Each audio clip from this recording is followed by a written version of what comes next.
Classic. So as you guys saw, we drove literally like 15-20 kilometers into the middle of nowhere, but that is not for nothing, because here where we are, there are two waterfalls, Dettifoss and Selfoss.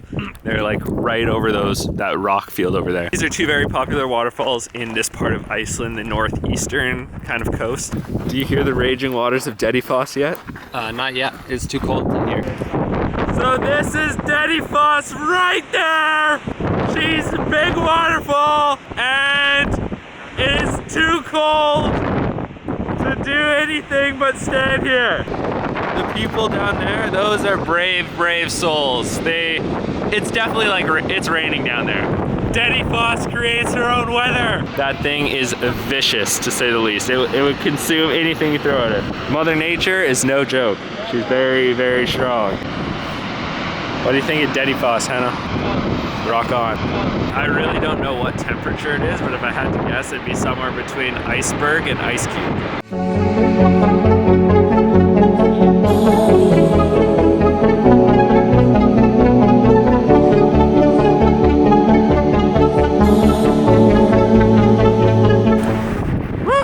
Oh, Waterfoss numero 2. This one is called Selfoss. Dettifoss is like right there where that mist is. That's Dettifoss. Down the raging river, you go up the raging river. You got its little brother, Selfoss. Maybe it's a sister, I'm not sure.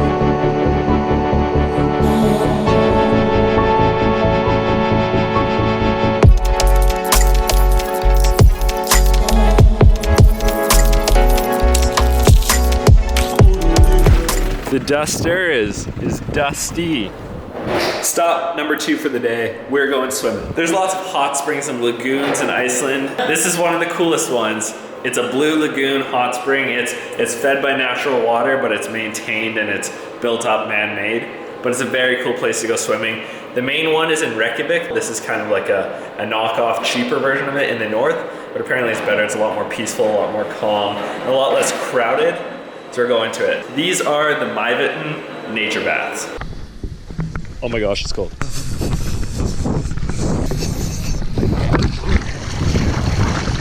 Oh, that is nice.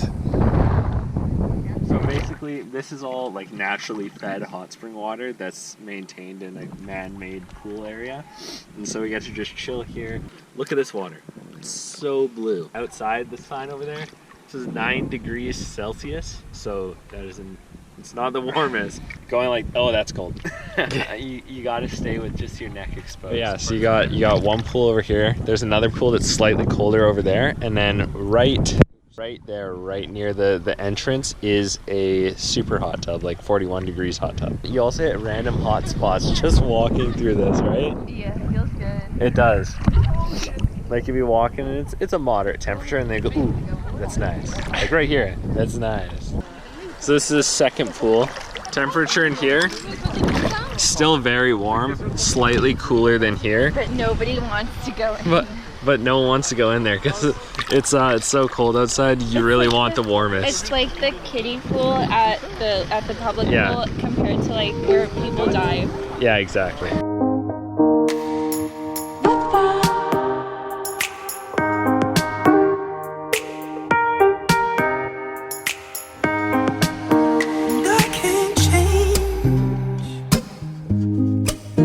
Even if I tried, even if I wanted to.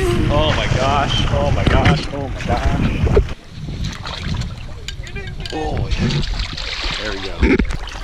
Oh, yeah, that's warm. More like it. You guys from the States? Canada. Yeah, close enough. Yeah, pretty close.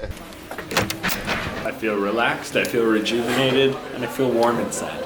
That was so nice. I was warm, but now I'm cold. I'm cold. I'm very, very, very cold. Very cold. That's better.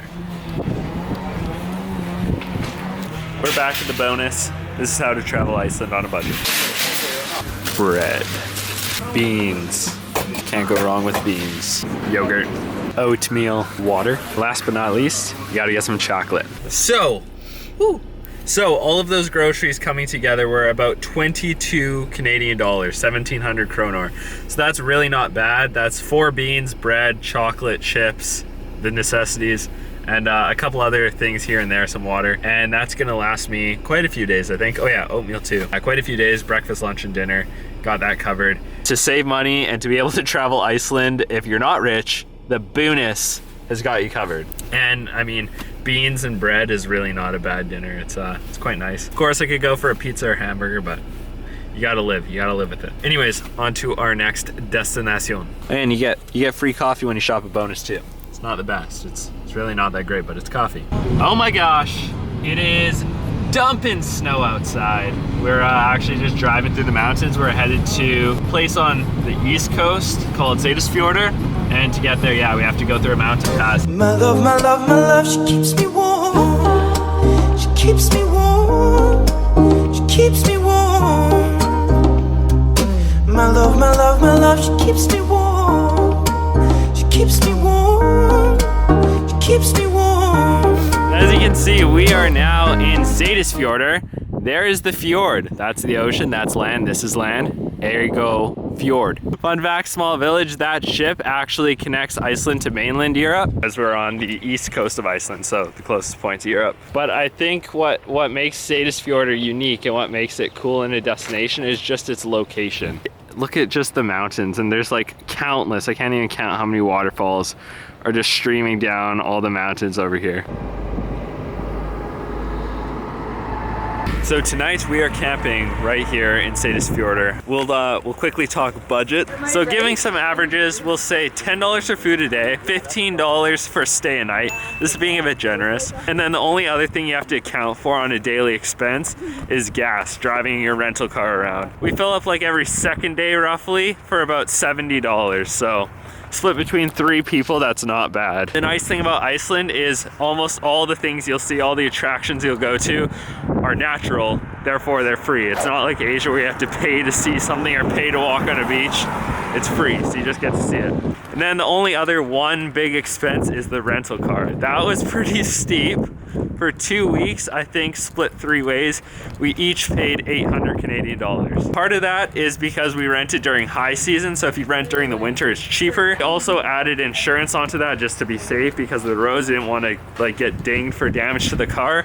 But it was like 800, 850 each Canadian, so that was very expensive, but that's just a one-time fee. So Mike and I just did some hardcore mathematicianing in our heads as we're walking, and we came up with a figure, not counting rental car, about 50 Canadian dollars a day in expenses. That is including food, camping, gas. So all your expenses, you don't have to worry about attractions.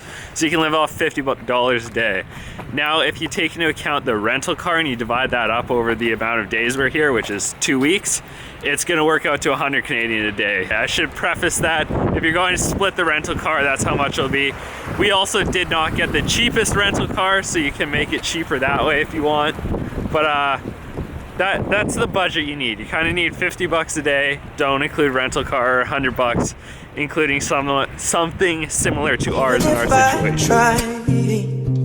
My love, my love, my love, she keeps me warm. She keeps me warm.